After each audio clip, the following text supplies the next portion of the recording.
নিৰ্বাচন আহিলে লম্ফজম্ফটো অখিল গগৈ অলপ বেছিয়ে হয় আৰু এইবাৰ নিশ্চিত হৈছে যে তেওঁ ধৰাশায়ী হ'ব, ভেটি উচন হ'ব। সেইকাৰণে এনেকুৱা লম্ফজম্ফ কৰিছে। তেওঁৰ দিনত কি কাম হ'ল শিৱসাগৰত, বিধানসভাৰ মজিয়াত যিবোৰ অসভ্যালি কৰিলে, এয়া নজিৰবিহীন।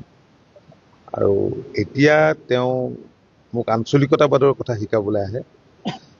তো অখিল গগৈয়ে যিটো ৰাজনৈতিক দলৰ লগত লগ লাগিলে, সেইটো দলৰ চৰকাৰ থাকোঁতে অসমত 860গৰাকীক হত্যা কৰিলে। জাতিৰ সুৰক্ষিত ভৱিষ্যতৰ প্ৰতি যিসকলে আন্দোলন কৰিছিলে, আন্দোলনকাৰীৰ ওপৰত টৰ্চাৰ কৰিলে, হত্যা কৰিলে।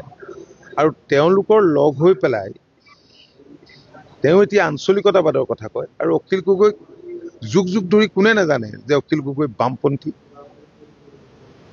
এই কথাটো সকলোৱে জানে। মইতো আচৰিত হওঁ যে ভাও মানুহে এনেকে বাগৰ মাৰিব পাৰে, এনেকে কথা সলাব পাৰে যে এতিয়া তেওঁহে প্ৰকৃত আঞ্চলিকতাবাদী, লগ লাগিছে কংগ্ৰেছৰ লগত।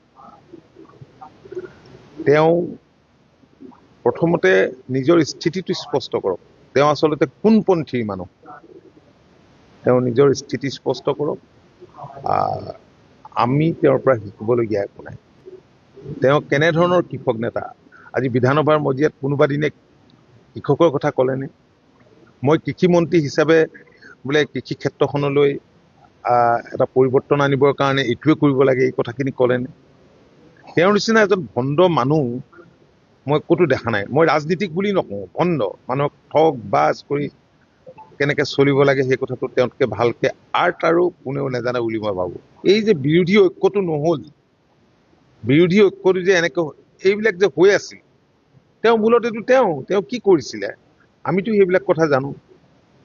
কিন্তু এতিয়া তেওঁ দেখিলে যে নহয়, তেওঁলোকৰ লগ নালাগিলে মোৰে বিপদ হ'ব বুলি ভাবি হাতী বাতি ভৰিয়ে চৰিয়ে ধৰি পেলাই যেনে তেনে গৈ সোমাই পেলাই এতিয়া আকৌ তেওঁ ডাংকুপ মৰাৰ কথা কোৱা আৰম্ভ কৰিছে।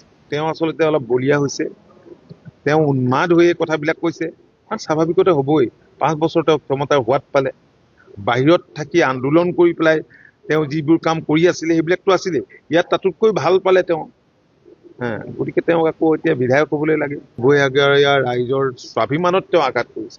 মান মৰ্যাদা তেওঁ বিধানসভাত যিবিলাক বান্দৰ জাপ দিয়ে, তেওঁ মান মৰ্যাদা তেওঁলোকৰ ধূলিচ্ছাত কৰিছে। আৰু বিৰোধীকটো খতম কৰা মানুহ তেওঁৱে কংগ্ৰেছত, কাৰণ বিৰোধীটোক অস্তিত্বহীন কৰা মানুহজন তেওঁৱেই, বিৰোধীত খেলি মেলি লগাই থোৱা মানুহ তেওঁৱেই।